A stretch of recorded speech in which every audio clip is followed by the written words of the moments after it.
नमस्कार। आज की बात में आपका स्वागत है। आज शुरुआत करते हैं एक अच्छी खबर से। कतर की कोर्ट ने इंडियन नेवी के 8 रिटायर्ड अफसरों की मौत की सजा को उम्र कैद में तब्दील कर दिया है। इन रिटायर्ड अफसरों को जासूसी के इल्जाम में सजाए मौत सुनाई गई थी, लेकिन भारत सरकार के कूटनीतिक प्रयासों को आज पहली और बड़ी कामयाबी मिली। कतर के कोर्ट ऑफ अपील्स ने उनकी सजा को लाइफ टर्म में तब्दील कर दिया। विदेश मंत्रालय ने बताया कि आज कतर की कोर्ट ऑफ अपील्स में जिस वक्त सुनवाई हुई, उस वक्त 8 भारतीय नागरिकों के परिवार वालों के साथ साथ कतर में भारत के राजदूत और इंडियन मिशन के कई अफसर कोर्ट में मौजूद थे। विदेश मंत्रालय ने कहा कि अभी जजमेंट की डिटेल सामने नहीं आई है और मैटर सेंसिटिव है, इसलिए फिलहाल इस पर ज्यादा जानकारी शेयर नहीं की जा सकती, लेकिन जब कतर के कोर्ट ऑफ अपील्स का डिटेल फैसला मिल जाएगा तो इन 8 भारतीयों के परिवारों के साथ मिलकर आगे की रणनीति पर चर्चा की जाएगी। लेकिन कतर के कोर्ट ऑफ अपील्स का फैसला राहत देने वाला है। सरकार ने पिछले 2 महीनों में कतर की सरकार के साथ हर लेवल पर इस मुद्दे को उठाया, कोर्ट में जबरदस्त पैरवी की और इसका नतीजा आज सामने आया। विदेश मंत्रालय की तरफ से कहा गया है कि सरकार इस मामले को यहीं खत्म नहीं होने देगी। नेवी के रिटायर्ड अफसरों की सजा को और कम कैसे करवाया जा सकता है या उन्हें भारत कैसे लाया जा सकता है, इस रणनीति पर काम जारी रहेगा। असल में कतर की एक निचली अदालत ने पिछले साल अगस्त में कतर के एक प्राइवेट कंपनी में काम कर रहे नेवी के 8 रिटायर्ड अफसरों को जासूसी के इल्जाम में दोषी पाया था। सुनवाई गुपचुप तरीके से हुई और 2 महीने पहले अक्टूबर में सभी को सजाए मौत सुना दी गई। हालांकि कतर ने इस केस के बारे में ज्यादा डिटेल शेयर नहीं की थी, लेकिन जैसे ही भारतीय नागरिकों को मौत की सजा की खबर आई तो नरेंद्र मोदी की सरकार ने बिना देर किए कतर से संपर्क किया।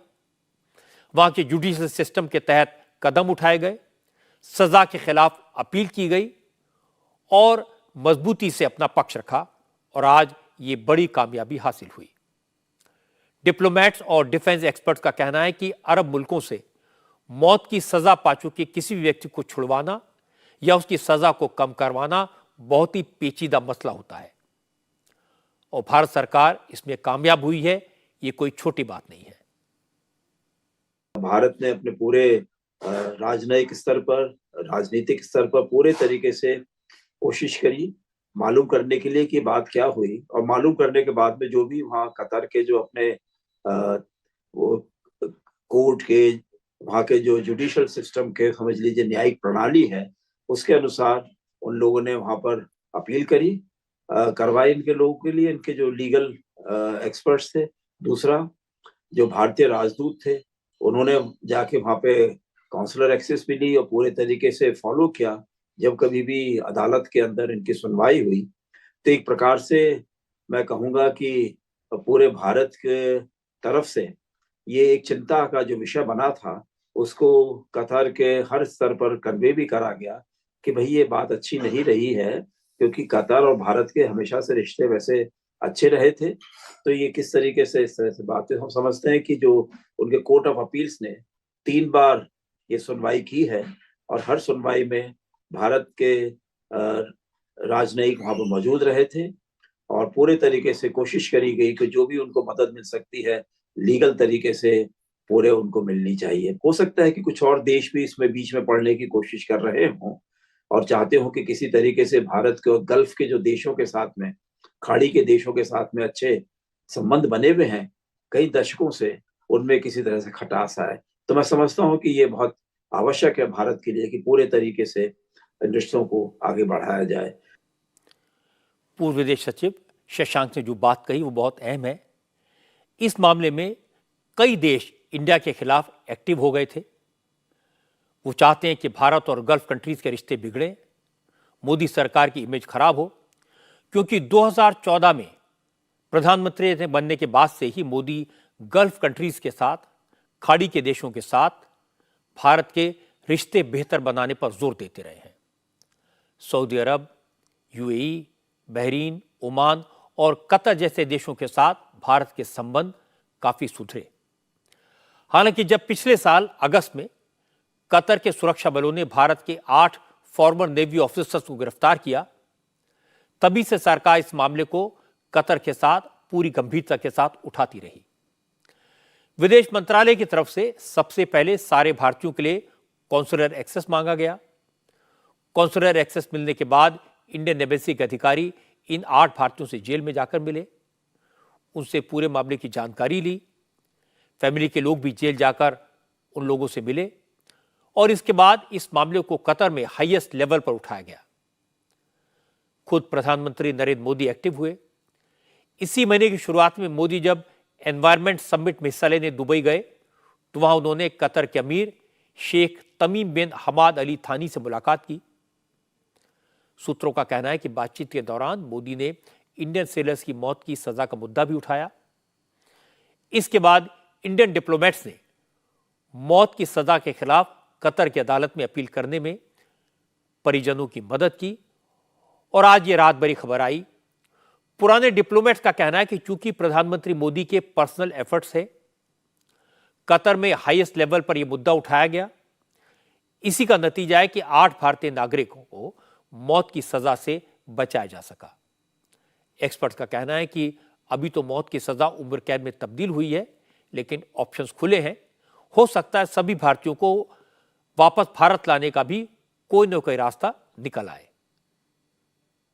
प्रधानमंत्री भी जो है कतार के शेख से दुबई में मिले थे जब वो वहां पर गए थे ये COP28 के लिए। तो खुशी की बात यह है कि इस सब एफर्ट करने के बाद में विदेश मंत्रालय ने काफी कोशिश करी, हमारे एम्बेसडर ने फॉलोअप किया कि इस सब के बाद में जो हमने जो कोशिश करी है उसका कुछ फायदा हुआ है कि उनकी जो डेथ की सजा है वो कन्वर्ट करके आजीवन कारावास में तब्दील कर दी गई है। तो उम्मीद ये है कि अब इसके बाद में अगर और कोशिशें की जाए कि या तो ये और कम हो जाए या उनको भारत भेज करके कि जो बाकी सजा है वो यहाँ पर काट लें। तो देखते हैं, कोशिशें जारी रहेंगी। जैसा कि विदेश मंत्रालय ने कहा भी अपने वक्तव्य में कि कोर्ट ऑफ अपील से हमारी जो कोशिश जारी रहेगी। तो देखिए क्या होता है, लेकिन जाहिरी तौर पर अभी तो पहले तो ये कि खुशी इस बात की है कि कम से कम मौत की सजा जो है उनकी खत्म हो गई है। विदेशी मामलों के जानकार मानते हैं कि आगे चलकर कतर में कैद इन 8 भारतीयों को वापस लाने के 2 ऑप्शन हो सकते हैं। एक तो कतर के अमीर हर साल अपने देश में जेल में बंद लोगों की सजाएं माफ करते हैं। हो सकता है वो इन भारतीयों की सजा माफ करके उन्हें भारत लौटने की परमिशन दे दें, या फिर यह भी हो सकता है कि दोनों देशों की सरकारों के बीच समझौता हो जाए और 8 रिटायर्ड नेवी ऑफिसर्स को बाकी की सजा भारत की जेल में काटने की इजाजत दे दी जाए। डेथ सेंटेंस हट गया, बड़ी बात है। तो अब इशू ये होगा कि आने वाले महीनों में कितने समय तक कि इनके खिलाफ इनको सजा सुनाई जाएगी और उसके चलते हुए भी जल्दी से जल्दी ये वापस कैसे आ पाएंगे। 1-2 रास्ते हैं। एक रास्ता जो सबसे आसान नहीं तो सबसे दिखता है इमीडिएट में कि कतर का जो एमीर है ये हर साल अपने कतर के नेशनल डे पर और ईद के समय पर कुछ प्रिजनर्स को पार्डन करता है। तो मानिए अभी हमारे इन सेलर्स को मानिए 15 साल की सजाए कैद अनाउंस कर दी गई है, तो फिर हो सकता है कि दिसंबर में जब इनका नेशनल डे होता है अगले साल दिसंबर में इनको पार्डन कर दिया जाए। वो एक पॉसिबिलिटी है। दूसरी पॉसिबिलिटी अलग है कि वो भी होता है देशों के बीच में कि जो सजा इनको कतर में बितानी थी उसकी बजाय ये लोग को इंडिया आ जाएं और वो सजा ये इंडिया के कैद में काटे। तो ये 2 एक ऑल्टरनेटिव्स दिखते हैं आने वाले वक्त में।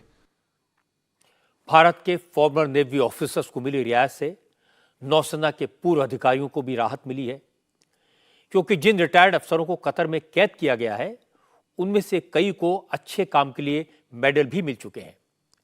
रिटायर्ड कैप्टन नवतेज गिल को नेवल एकेडमी से पास होने पर प्रेसिडेंट का गोल्ड मेडल ऑफ एक्सीलेंस दिया गया था। बाद में वो डिफेंस सर्विस स्टाफ कॉलेज में इंस्ट्रक्टर भी रहे थे। Retired vice admiral Anil Chawla ने उम्मीद जताई कि बहुत जल्द ये 8 भारतीय नागरिक अपने देश लौट आएंगे, क्योंकि 2015 में भारत और कतर के बीच एक एग्रीमेंट हुआ था।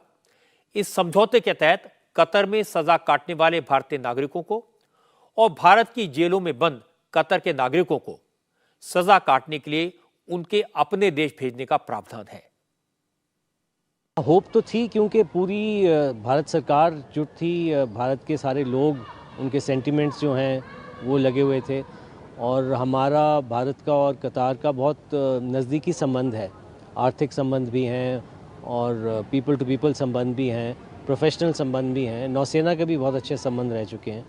तो हमें आशा थी कि ये अफसरों को छोड़ दिया जाएगा, तो अभी बस यही आशा रखते हैं कि वो जल्द से जल्द वापस भारत आ जाएं। और जो उनकी बाकी की सज़ा है, बाकी की सज़ा देखिए, आम तौर पे तो हम ये समझेंगे कि उनको बाकी की सज़ा ना मिले, बट कतार गवर्नमेंट के साथ मैं समझता हूँ हमारी कोई एग्रीमेंट है कि अगर कोई बाकी की सज़ा बची भी है तो उसको वो इंडिया में, हिंदुस्तान में आके ही उसको भुगतें और वहाँ कतार में और ना रहें।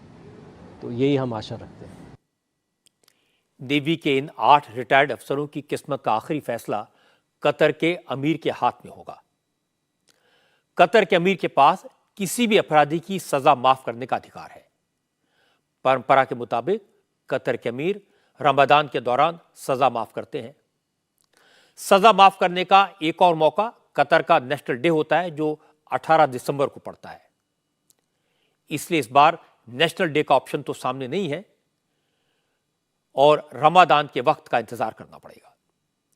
कतर में अमीर द्वारा सजा की माफी तभी होती है जब कानूनी प्रोसेस द्वारा अपील करने के बाकी सारे ऑप्शन खत्म हो जाते हैं। इसीलिए एक तरफ तो हमारे रिटायर्ड नेवी अफसरों के लिए बड़ी राहत की बात है कि सजाए मौत उम्र कैद में कन्वर्ट कर दी गई है, और दूसरी राहत की बात है कि उन्हें रिहा करने के कई ऑप्शन अभी भी खुले हैं। और एक बात और ध्यान में रखनी चाहिए कि कतर और भारत के रिलेशन हमेशा से अच्छे रहे हैं। जब पाकिस्तान ने भारत के खिलाफ शरारत की तो कतर ने हमेशा खुलकर भारत का सपोर्ट किया। इसलिए उम्मीद करनी चाहिए कि इस बार भी कतर हमारे नागरिकों के साथ उदार रुख दिखाएगा और वो जल्दी भारत लौट आएंगे। अब रुक करते हैं आज की सियासी खबरों का। सबसे ज्यादा चर्चा हो रही है जेडीयू में नेतृत्व परिवर्तन की। नीतीश कुमार दिल्ली पहुंच गए हैं, पार्टी के पदाधिकारियों के साथ मीटिंग की है। कल जेडीयू के नेशनल एग्जीक्यूटिव की मीटिंग है और उसके बाद नेशनल काउंसिल की मीटिंग भी होगी। चर्चा यह है कि कल ललन सिंह की जगह नीतीश कुमार खुद जेडीयू के अध्यक्ष की कुर्सी पर बैठ सकते हैं। नीतीश कुमार ने 2 दिन पहले पटना में ललन सिंह के घर जाकर उनसे मुलाकात की थी और आज जब नीतीश दिल्ली पहुंचे तो ललन सिंह को बुलाकर उनके साथ अकेले में करीब 1 घंटे तक बात की। इसलिए इन अटकलों को और बल मिला कि बदलाव हो सकता है। इंडिया टीवी के पॉलिटिकल एडिटर देवेंद्र पाराशर ने खबर दी है कि कल नेशनल एग्जीक्यूटिव की मीटिंग में ललन सिंह खुद अपने इस्तीफे का ऐलान करेंगे और अध्यक्ष पद के लिए नीतीश कुमार के नाम का प्रस्ताव करेंगे, जिसे सर्वसम्मति से मंजूर कर लिया जाएगा। इस प्रस्ताव से नेशनल काउंसिल से पारित करवा लिया जाएगा और इसी तरह नीतीश कुमार सरकार के साथ साथ पार्टी की कमान भी खुद संभाल लेंगे। देवेंद्र पाराशर का कहना है कि ललन सिंह के इस्तीफे की वजह लोकसभा के चुनाव की तैयारी बताई जाएगी। ललन सिंह कहेंगे कि वो लोकसभा का चुनाव लड़ना चाहते हैं, इसलिए उन्हें अपने क्षेत्र में ज्यादा वक्त देना होगा। वो पार्टी के लिए ज्यादा टाइम नहीं दे पाएंगे, इसलिए अध्यक्ष पद छोड़ना चाहते हैं।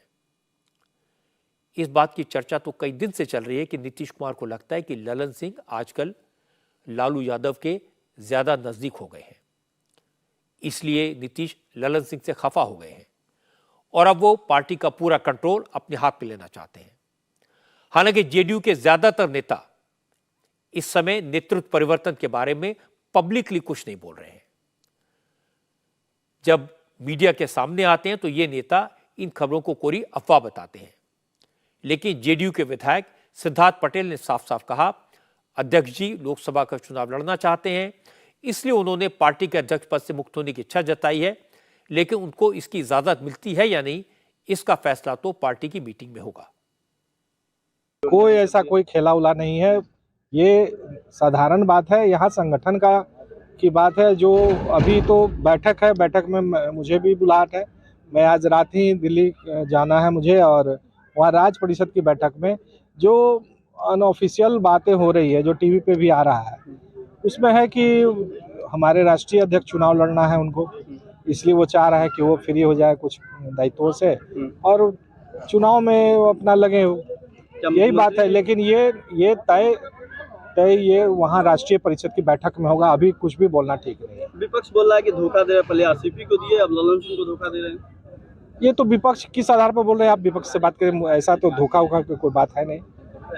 मैंने कौन अशोक चौधरी बनेंगे या फिर मुख्यमंत्री जी बनेंगे? ये बैठक में न तय होगा, बैठक होगी तब तो, बैठक तो कल होता है, बैठक होगी उसमें जो प्रस्ताव आएगा उसके अनुसार बात होगी। ये लगाया जाता है अनुमान कि कोई नीतीश कुमार का कोई बड़ा बैठक होता है तो बिहार में खेला हो जाता है, तो ऐसा नहीं है कि खेला? मैं इस पर कुछ नहीं कहना चाहूँगा। मैंने पहले ही कहा कि ऐसा कुछ कोई बात नहीं है, जो भी बातें होंगी वो कल आपको पता चल जाएगा। इस्तीफे की खबरें लीक हो गई, मीडिया पर अटकलें लगने लगी, तो ये बात ललन सिंह को पसंद नहीं आई। ललन सिंह आज कई दिन बाद पार्टी दफ्तर पहुंचे थे, वहां उनसे सवाल पूछे गए तो ललन सिंह भड़क गए। उन्होंने कहा मीडिया बीजेपी के इशारे पर चल रहा है, सारी स्क्रिप्ट बीजेपी वाले लिखवाते हैं।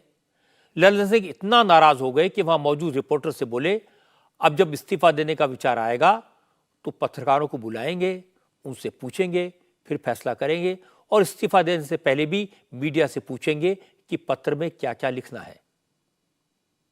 इस्तीफा जब हमको देना होगा तो आप लोगों को बुला लेंगे और आप लोगों से को बुला के परामर्श कर लेंगे, और परामर्श करने के बाद इस्तीफा में क्या क्या लिखना है वो भी आप लोगों से आग्रह करेंगे, ताकि आप लोग बीजेपी दफ्तर जाके उसका ड्राफ्ट वहां से ले लीजिएगा। इसलिए कि कोई मीडिया, अब इस देश में हम आप लोगों को दोष नहीं दे रहे हैं, आप मजबूर हैं।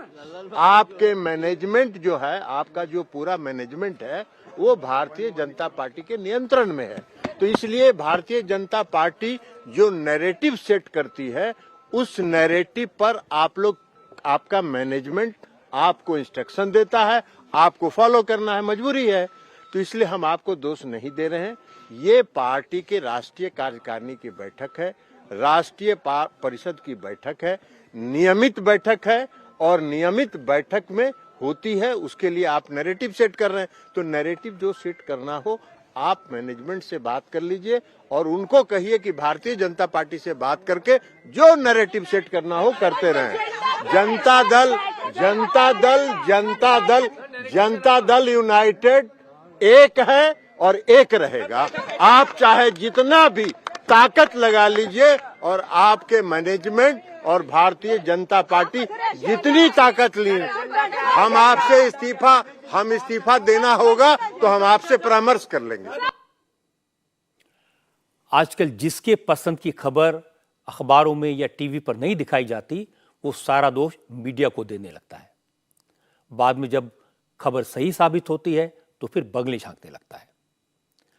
अब चर्चा तो इस बात की भी हो रही है कि नीतीश कुमार को लग रहा है कि लालू यादव चुपके ललन सिंह के साथ मिलकर उनकी पार्टी को तोड़कर तेजस्वी को मुख्यमंत्री बनाने का रास्ता खोज रहे हैं। इसलिए नीतीश कुमार अब फिर से एनडीए की तरफ जाने का फॉर्मूला तलाश रहे हैं। वो एक बार फिर पलटी मारेंगे, लेकिन इन खबरों में दम कम लगता है। आज दिल्ली रवाना होने से पहले नीतीश कुमार ने स्वर्गीय अरुण जेटली की जयंती पर उन्हें श्रद्धांजलि दी। जेटली के श्रद्धांजलि समारोह के बाद नीतीश ने कहा कि दिल्ली में पार्टी की जो मीटिंग है वो रूटीन मीटिंग है, हर साल होती है। फिर उनसे पूछा गया क्या वो एनडीए में जा सकते हैं, तो नीतीश ने न हाँ कहा न इनकार किया, हाथ जोड़कर मुस्कुराते हुए निकल गए। ठीक है,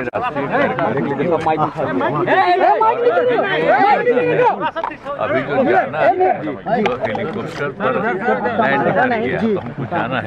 अध्यक्ष आप रहेंगे जेडीयू के, कोई खबरें चल रही है, मतलब नॉर्मल है। हर साल में एक बार मीटिंग का हम लोग का परंपरा है, तो इसलिए उसी की मीटिंग है, नॉर्मल है, कोई ऐसा कुछ खास नहीं। क्या पार्टी चल रही है कि सर आप एनडीए में जाएंगे, लेकिन एनडीए सर राष्ट्रीय अध्यक्ष।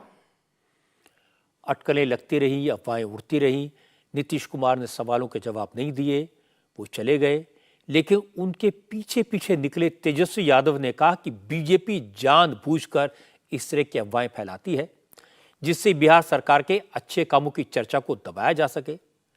तेजस्वी ने कहा कि सरकार में सब ठीक है, जेडीयू और आरजेडी के रिश्ते मजबूत हैं, इसलिए अफवाहों का मजा लीजिए क्योंकि अफवाहें सच होने वाली नहीं हैं।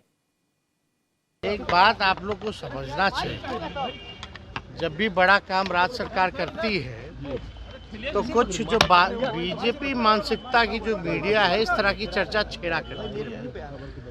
अब आप देखिएगा, जब जाति जनगणना हुआ तब खबर को दबाने का प्रयास किया गया। जिस दिन आरक्षण बढ़ाया गया उस दिन खबर को दबाने का प्रयास किया गया। जिस दिन कल ही कैबिनेट ने, हम लोगों ने लगभग जो है कल परसों 4.5 लाख जो नियोजित शिक्षक थे उनको राजकीय कर्मी का दर्जा दिया, तो इस तरह की न्यूज आती है। और इस तरह की जो पत्रकारिता है वो 3-3 महीने बाद जागती रहती है। अब कोई बार बार कितनी बार सफाई देता है भाई। कल ही विजय चौधरी जी ने बताया, उससे पहले माननीय मुख्यमंत्री जी के साथ 2 दिन पहले हम ही लोग खड़े होकर के बयान दे रहे थे। तब भी अगर नहीं मानना है तो लोग ना माने। हर पार्टी का राष्ट्रीय स्तर पर बैठक होता है, कार्यकारिणी होती है। हम लोगों का नहीं हुआ था क्या कालकटोरा स्टेडियम में? खुला अधिवेशन भी दिल्ली में हम लोगों ने किया था।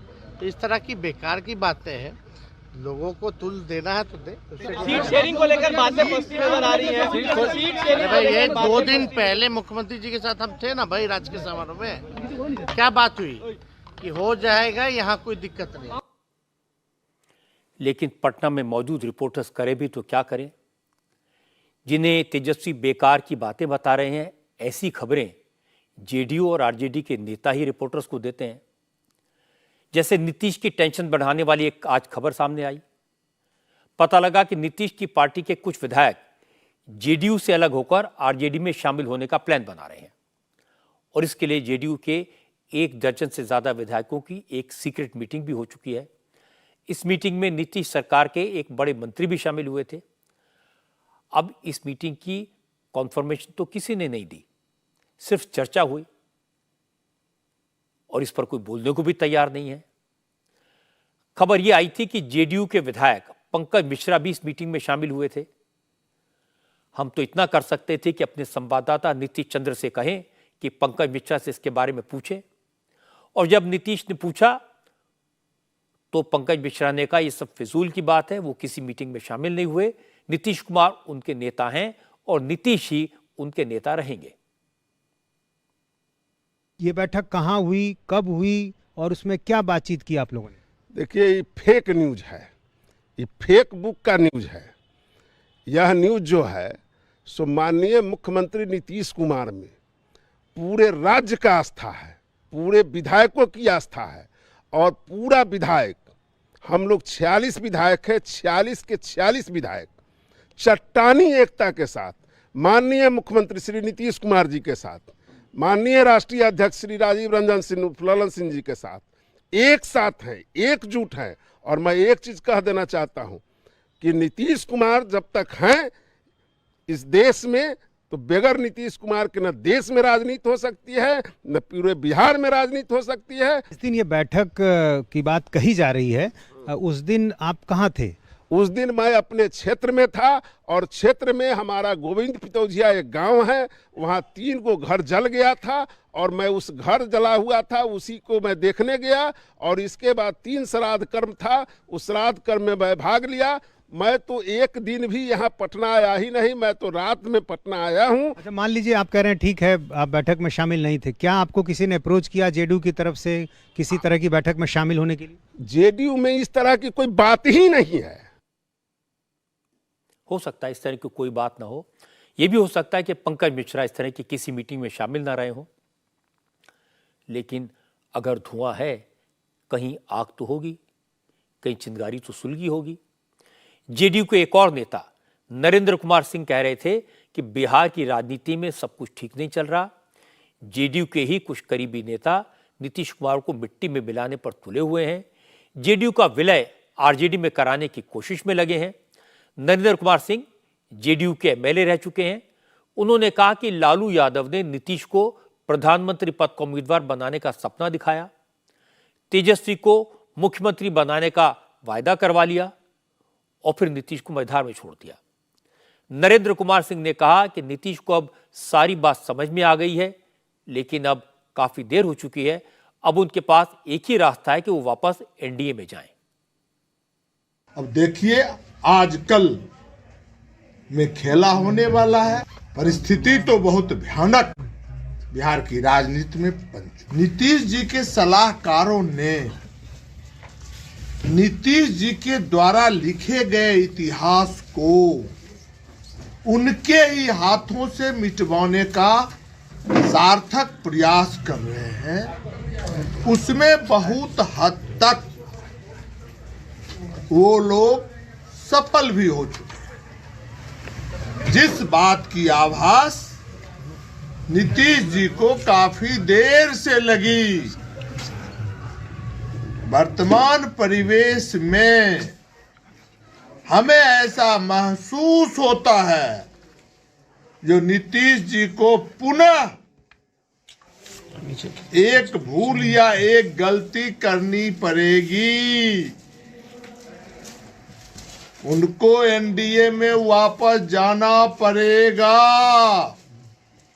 दूसरा बिहार की राजनीति में उनके लिए अब कहीं कोई स्थान नहीं बचता है, क्योंकि उनको कहा गया, मुंगेरी लाल के हसीन सपने दिखाए गए, जो आप इस देश के प्रधानमंत्री बनिएगा, आप इंडी गठबंधन के कन्वेनर बनिएगा, संयोजक बनिएगा,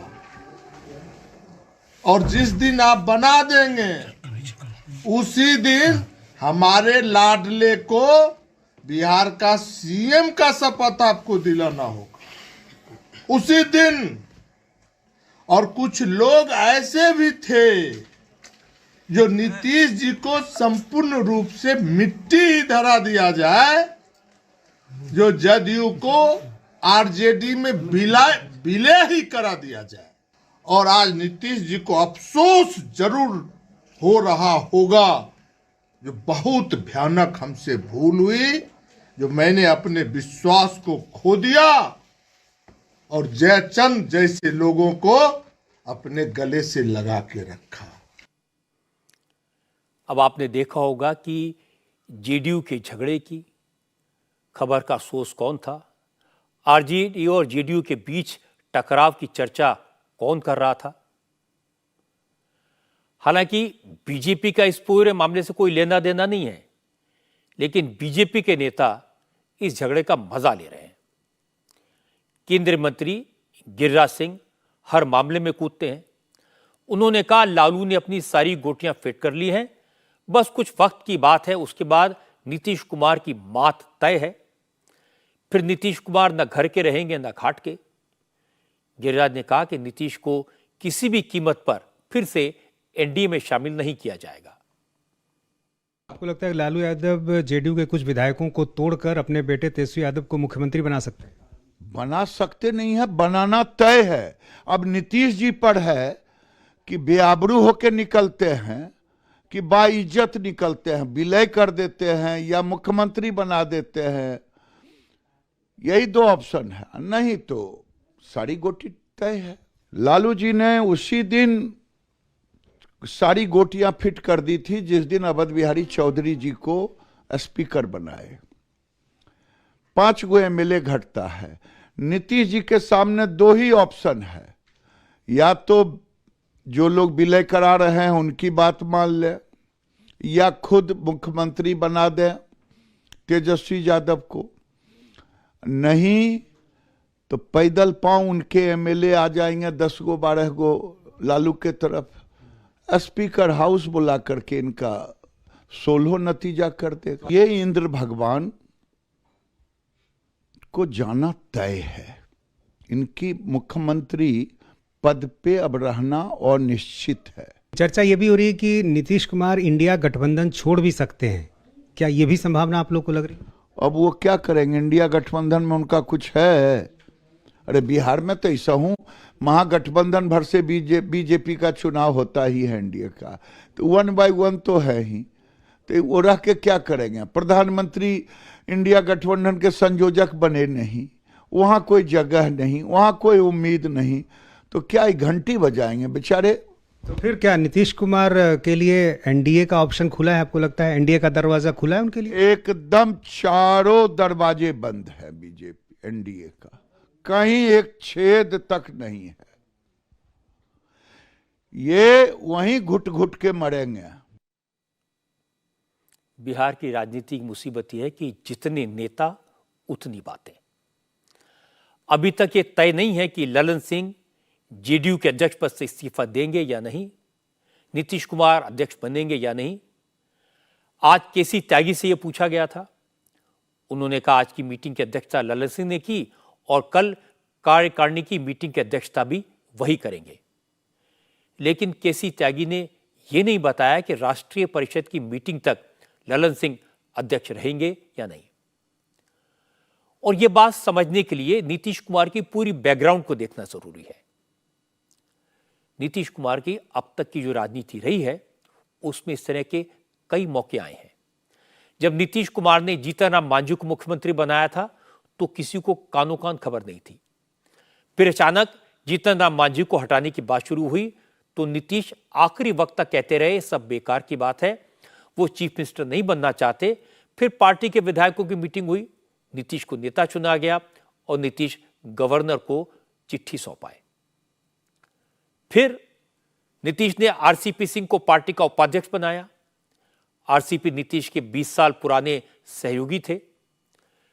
फिर आरसीपी सिंह पर बीजेपी से करीबी होने का आरोप लगाया और उन्हें भी पार्टी से निकाल दिया। इसके बाद नीतीश ने ललन सिंह को पार्टी का अध्यक्ष बनाया, उन पर भरोसा जताया।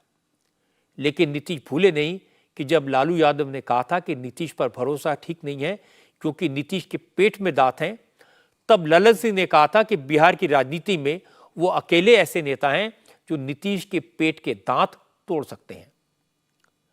ललन सिंह को नीतीश ने बिहार जेडीयू का अध्यक्ष बनाया था, लेकिन 2010 में ललन सिंह ने नीतीश का विरोध किया और हालात ये हो गए थे कि नीतीश कुमार ने उन्हें पार्टी की प्राइमरी मेंबरशिप से सस्पेंड कर दिया और पार्टी विरोधी गतिविधियों के कारण उनकी लोकसभा की मेंबरशिप खत्म करने के एप्लीकेशन तक दे दी गई थी।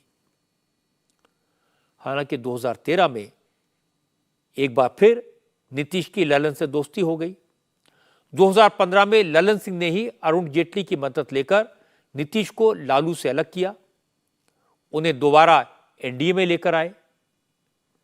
ये लगता है कि अब बात फिर बिगड़ गई है।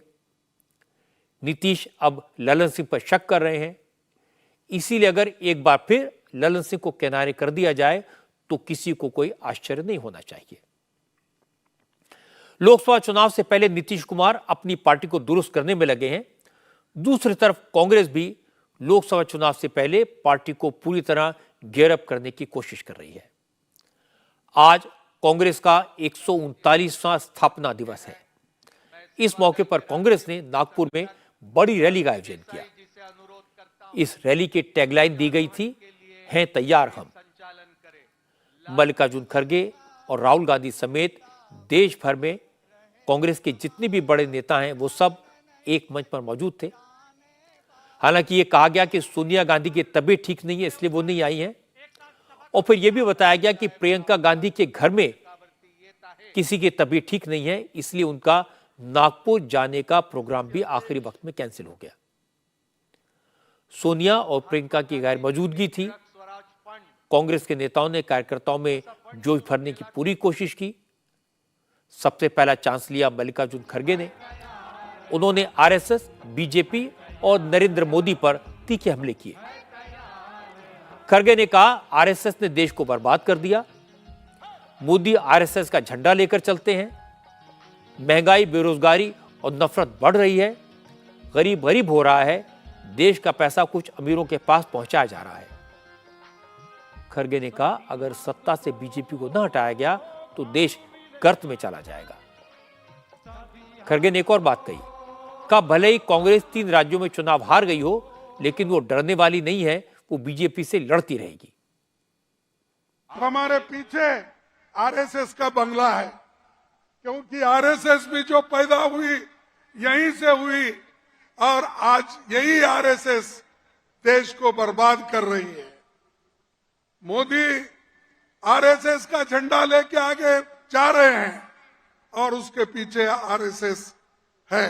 पिछले 10 साल में देश में भाजपा और राष्ट्रीय स्वयंसेवक ये देश को तंग कर रहे हैं और ये जो संघ की सरकार है, अगर इसको नहीं रोक सके तो देश बर्बादी की ओर जाएगा और लोकतंत्र खत्म हो जाएगी। देश का संविधान जो बाबा साहब अम्बेडकर और पंडित जवाहरलाल नेहरू जी ने मिलकर बनाया वो भी खत्म हो जाएगा। 2-3 स्टेट में हमको थोड़ा धक्का लगा है और वो धक्का लगने से आप मायूस होने की जरूरत नहीं, हिम्मत रखो, हम लड़ेंगे, किसको डरेंगे नहीं, डरने का सवाल नहीं। अरे ऐसे ब्रिटिशरों को हमने भगाया है, क्या मोदी को डरेंगे? क्या बीजेपी को डरेंगे? क्या आरएसएस को डरेंगे? अरे वो लोग तो डर के ब्रिटिश के गवर्नमेंट में काम करते थे, वो लोग डर के उनके साथ दोस्ती की है, ये डर के माफी नामा मांग लिए। तो ये लोग डरपोक है, ऐसे लोगों के खिलाफ लड़ना, आप तो बहादुर लोग हैं। शेर कभी घास खाता है? नहीं, तो शेर है आप। राहुल गांधी भी पूरे जोश में थे, अंदाज पुराना था, बातें भी पुरानी थी। उन्होंने एक बार फिर जाति जनगणना की बात की, अडानी की बात की, अग्निवीर का इशू उठाया, बेरोजगारी महंगाई की बात की और इसके बाद कहा कि देश में विचारधारा की लड़ाई चल रही है। बीजेपी नफरत का बाजार खड़ा कर रही है और वो नफरत के बाजार में मोहब्बत की दुकान खोलने निकले हैं और देश के लोग उनके साथ हैं। देश में विचारधारा की लड़ाई चल रही है। लोगों को लगता है कि राजनीतिक लड़ाई है, सत्ता की लड़ाई है, वो है,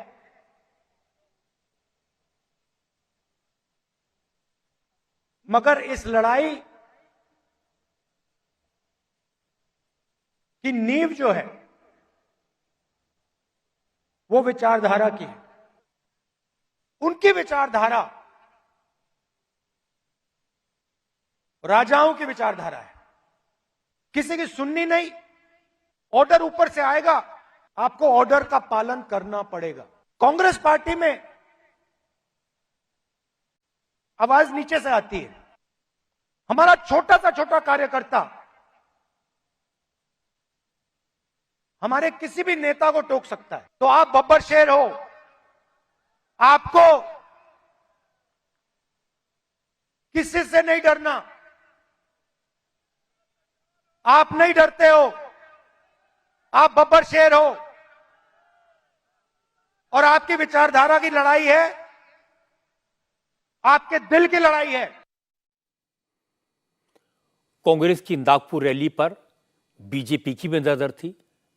नागपुर महाराष्ट्र के deputy chief minister Devendra Fadnavis का होम टाउन है। फडणवीस ने रिएक्ट किया, कहा कांग्रेस की रैली फ्लॉप हो गई। कांग्रेस ने जानबूझकर छोटा मैदान चुना था, लेकिन इसके बावजूद लोग राहुल गांधी को सुनने के लिए वहां नहीं पहुंचे।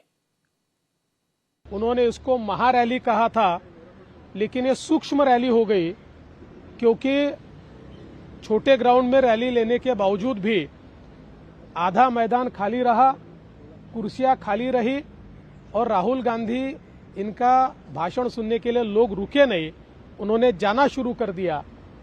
तो मुझे लगता है कि उनकी थीम थी है तैयार हम, लेकिन नागपुर विदर्भ के लोगों ने बताया हम तैयार नहीं है और इस रैली के लिए तेलंगाना से भी लोग उन्होंने लाए थे, बावजूद उसके वो कुर्सियां नहीं भर पाए। तो मुझे लगता है कि जब राहुल गांधी को लोग सीरियसली लेने को तैयार नहीं है, तो हम क्यों उसके ऊपर सीरियस होकर कोई सवाल जवाब करें। कांग्रेस के स्थापना दिवस कार्यक्रम में आज एक खास बात देखने को मिली। रैली के जरिए कांग्रेस ने फंड का इंतजाम करने का जुगाड़ किया था।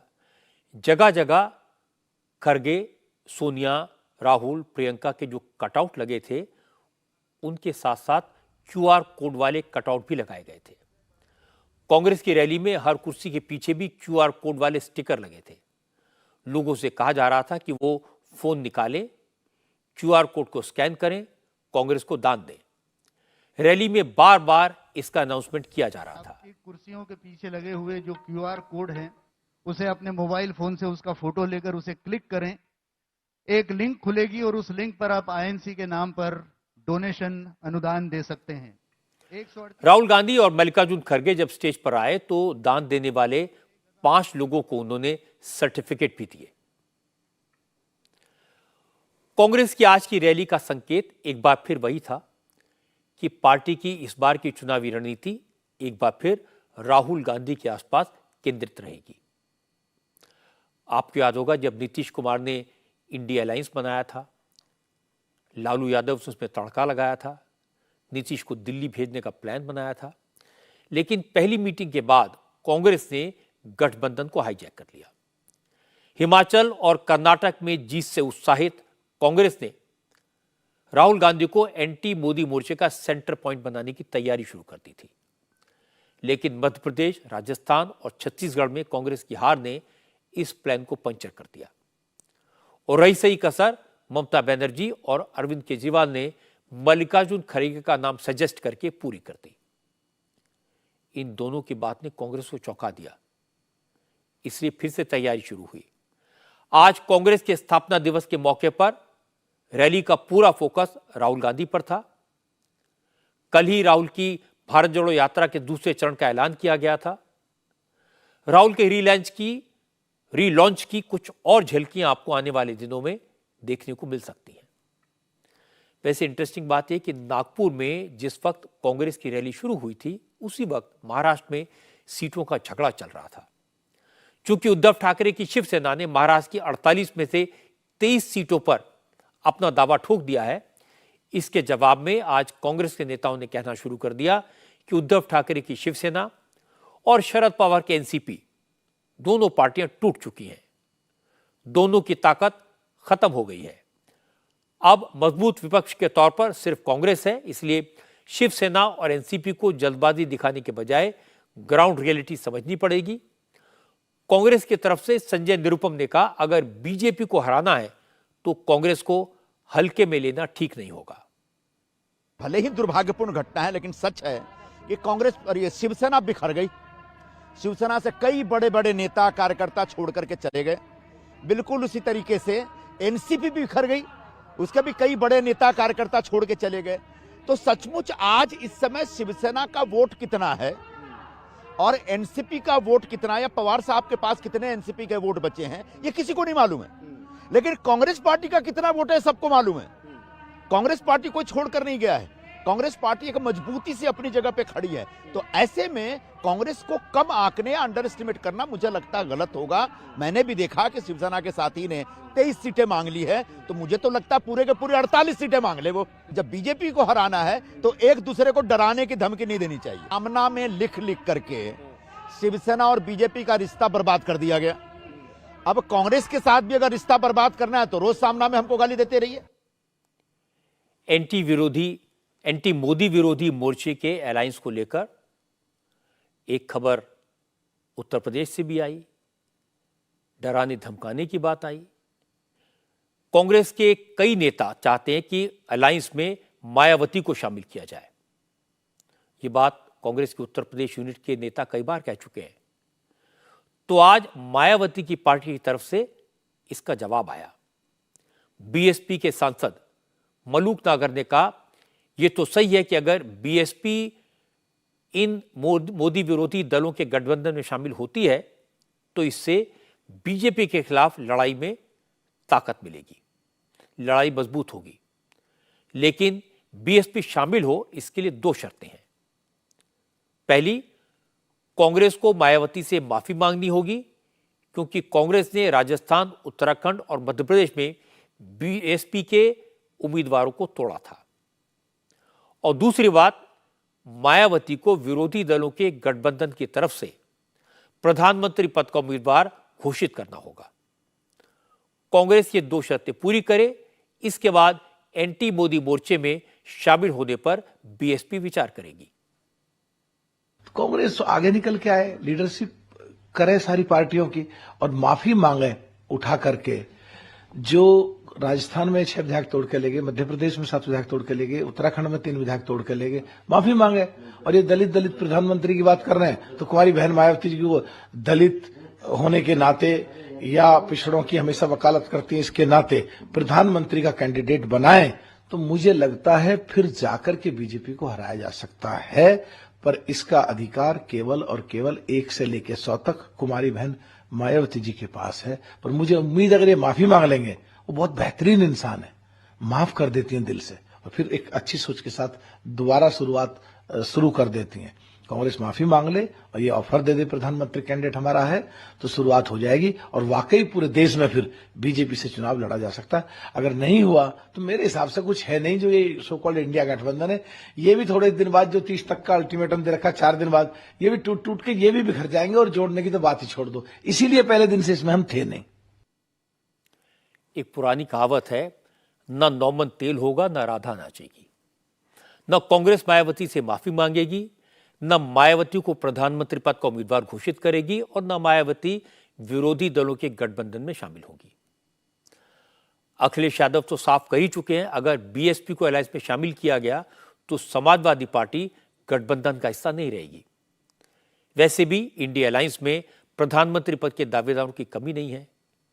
नीतीश कुमार हैं, राहुल गांधी हैं और ममता बनर्जी ने तो खड़गे का नाम प्रपोज ही किया है। अगर ये स्पीड ब्रेकर ममता बनर्जी ना लगाती तो शायद कांग्रेस इतनी परेशान ना होती। लेकिन जहां तक ममता का सवाल है, वो अपने काम में लगी हुई है। ममता ने साफ कर दिया कि अलायंस दूसरे राज्यों में तो मिलकर लड़ेगा, लेकिन बंगाल में अकेले तृणमूल कांग्रेस ही बीजेपी को हराने की स्थिति में है। आज ममता बनर्जी ने पश्चिम बंगाल के नॉर्थ 24 परगना में एक पब्लिक मीटिंग की, जिसमें उन्होंने बीजेपी के खिलाफ सीधा हमला बोला। बीजेपी के नेताओं को चोर कहा, लुटेरा कहा और जोरदार नारे लगवाए। China China.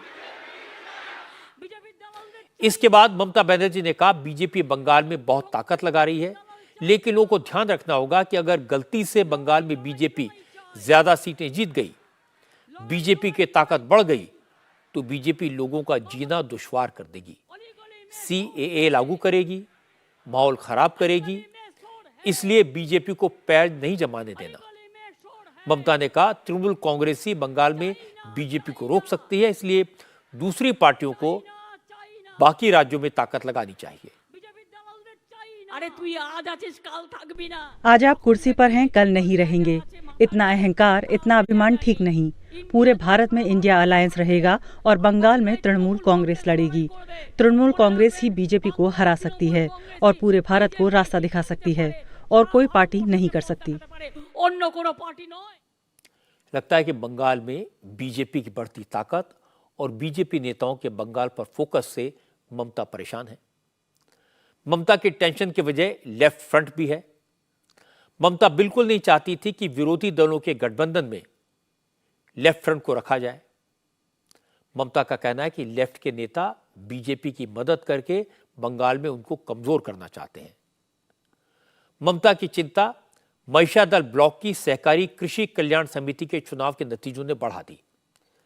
चुनाव छोटा था, लोकल था, लेकिन यहां बीजेपी और लेफ्ट फ्रंट मिलकर लड़े और 63 में से 34 सीटें जीत ली, जबकि तृणमूल कांग्रेस को सिर्फ 29 सीटों पर संतोष करना पड़ा। यानी अगर छोटे लेवल पर वामपंथी दल अंडरस्टैंडिंग करके बीजेपी को जिता सकते हैं, तो स्टेट लेवल पर भी ये समीकरण तृणमूल कांग्रेस के लिए मुसीबत पैदा कर सकता है। इसीलिए ममता लगातार लेफ्ट फ्रंट पर अटैक कर रही हैं और ममता का ये रुख बंगाल में सीटों के बंटवारे के वक्त विरोधी दलों के अलायंस में मुश्किलें पैदा कर सकता है। आज कांग्रेस के लिए एक बुरी खबर आई। मनी लॉन्ड्रिंग के केस में रॉबर्ट वाड्रा के बाद अब प्रियंका गांधी वाड्रा का नाम भी आ गया है। ईडी ने आर्म्स डीलर संजय भंडारी के केस में जो चार्जशीट दाखिल की है, उस चार्जशीट में कहा गया कि संजय भंडारी का रॉबर्ट वाड्रा के साथ पैसे के लेन देन का रिश्ता है। संजय भंडारी ने लंदन में जो फ्लैट खरीदा था, बाद में उसे सीपी थम्पी के नाम पर ट्रांसफर कर दिया गया। वो फ्लैट असल में रॉबर्ट वाड्रा की बेनामी प्रॉपर्टी है। इस फ्लैट का रेनोवेशन रॉबर्ट वाड्रा ने करवाया। वो इस फ्लैट में कई बार ठहरे भी। ईडी ने चार्जशीट में दावा किया कि संजय भंडारी के करीबी सीसी थम्पी और रॉबर्ट वाड्रा के बीच लेन देन का मनी ट्रेल मिल गया है। ईडी के चार्जशीट के मुताबिक 2006 में प्रियंका गांधी के नाम से भी अमीरपुर गांव में जमीन खरीदी गई और 2010 में वो जमीन भी एचएल पावा को बेच दी गई।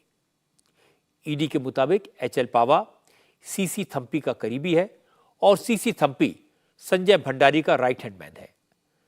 सबके तार एक दूसरे से जुड़े हैं और उनके रिलेशंस रॉबर्ट वाड्रा और प्रियंका गांधी से एस्टेब्लिश होते हैं। चार्जशीट में नाम आने के बाद ईडी अब पूछताछ के लिए रॉबर्ट वाड्रा और प्रियंका गांधी को भी बुला सकती है। अगर ऐसा हुआ तो बीजेपी एक बार फिर जीजाजी का मुद्दा उठाएगी और चुनाव से पहले कांग्रेस के लिए बड़ी मुसीबत हो जाएगी। अब मैं आपको बताता हूं महाराष्ट्र सरकार के एक चौंकाने वाले फैसले के बारे में। बीजेपी, शिवसेना और एनसीपी की सरकार ने महाराष्ट्र के मदरसों को 10-10 लाख रुपए की मदद देने का ऐलान किया है। यह पैसा मदरसों के मॉडर्नाइजेशन पर खर्च किया जाएगा। हालांकि सरकार की मदद पाने के लिए मदरसों को कुछ कंडीशंस माननी होंगी। यह पैसा उन्हीं मदरसों को मिलेगा जो वक्फ बोर्ड के साथ रजिस्टर्ड होंगे। मदरसों को कोर्स में मजहब के साथ साथ, दीन के साथ साथ साइंस और मैथ की पढ़ाई करवाना जरूरी होगा। जिन मदरसों में दूसरे सब्जेक्ट्स की पढ़ाई का इंतजाम नहीं होगा, उन्हें अपने स्टूडेंट्स को सरकारी स्कूलों में दाखिला दिलाना होगा। सरकार के इस फैसले से मदरसे चलाने वाले बहुत खुश हैं।